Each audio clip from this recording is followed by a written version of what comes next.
है मुश्किल तुझे वो बताना। क्या सोचता हूँ मैं, क्या चाहता हूँ। हेलो दोस्तों, आज अंजलि को मिला है इनके फैन की तरफ से बहुत ही प्यारा उपहार, जैसा कि आप लोग देख भी पा रहे हैं। मुश्किल तुझे वो बताना। सानीधा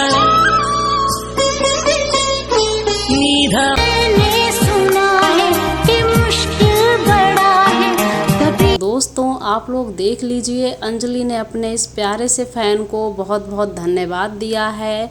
और देखिए, थैंक्स तो बनता ही है, इतना प्यारा जो गिफ्ट दिया है। चाहतों को छुपाना है क्या